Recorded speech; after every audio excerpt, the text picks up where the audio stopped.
பிரம்மாண்டமான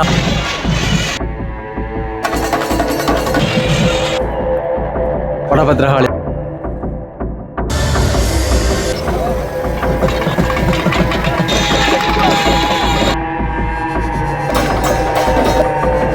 உண்மையிலேயே பிரம்மாண்டத்தின் உச்சம் அப்படின்னு தான் சொல்ல வேண்டும்.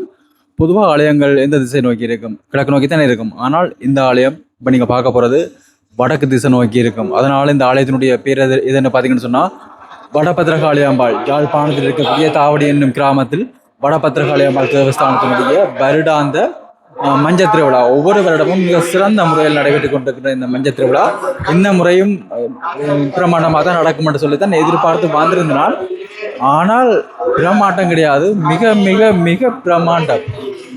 அந்த அளவுக்கு கோயிலுடைய உற்சவங்கள் மஞ்சள் திருவிழாக்கள் எல்லாம் நடந்து கொண்டிருக்கு. அதைத்தான் நான் காணொலியாக பதிவு செய்திருக்கிறேன், உங்களோட பகிர்ந்து கொள்ள போகிறேன். எப்படி இருக்குன்றதை மறக்காம கவனித்து சொல்லுங்கள். என்ன இப்போ நீங்கள் பார்க்குறது வானத்திலிருந்து பூக்கள் தூவப்படுகின்ற காட்சியை நீங்கள் பார்க்குறீங்க. அதை எப்படி வானத்திலிருந்து பூக்கள் தூவப்படலாம்னு சொல்லி கேட்டிங்கன்னு சொன்னால் ட்ரோன் கருவிகள் மூலமாகத்தான் பூக்கள் தூவப்படுது. அதோட இன்னொரு சந்தேகம் உங்களுக்கு இருக்கும், பிரமாண்டம்னு சொல்கிறீங்களே, என்னென்ன பிரமாண்டங்கள் இன்றைக்கு நடக்க போகுதுன்னு கேட்டிங்கன்னு சொன்னால் இப்போ அடுத்து நான் அதை தான் சொல்ல போகிறேன். இப்போ இரவு நேரத்தில் இருட்டாக இருக்கிற வானத்தில் பிரமாண்டமான முறையில் திரையில் வீடியோ காட்சிகள் போய்கொண்டிருக்கு பாருங்க. அந்த வானத்திலேயே அந்த திரையில் அந்த காட்சிகள் போய்கொண்டிருக்கு. உண்மையில் இது ஒரு பெரிய பிரமாண்டம் தான். இப்போ நடைபெற்று கொண்டிருக்கின்ற உற்சவமாக இருக்கட்டும், இல்லாட்டி கடந்த வருடம் நடைபெற்ற உற்சவத்தினுடைய முக்கியமான காட்சிகள் திரையில் போடப்பட்டிருக்கு. அதுவும் அசைந்து ஆடி கொண்டு வர்றதை நீங்கள் பார்க்கலாம் பாருங்கள். இருட்டு நேரத்தில் பார்க்கும்போதே செமையாக இருக்குது. அது மட்டும் இல்லாமல் பத்ரகாளி நடனம் மற்றது தமிழர்களுடைய வீர விளையாட்டுகள் எல்லாமே இன்றைய தினம் நீங்கள் பார்க்கக்கூடிய மாதிரி இருக்கும். கேரளத்திலிருந்து கேரள பிரபலியமான நாட்டிய கலைஞர்கள் அழைத்து வரப்பட்டிருக்கிறார்கள். கேரள செண்டை மூலம் அழைத்து வரப்பட்டிருக்கு. எல்லாத்தையும் நீங்கள் இன்றைக்கு பார்க்கக்கூடிய மாதிரி இருக்கும்.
அரகரோகரா வடபத்ரகாளி அம்மனுக்கு அரகரோகரா.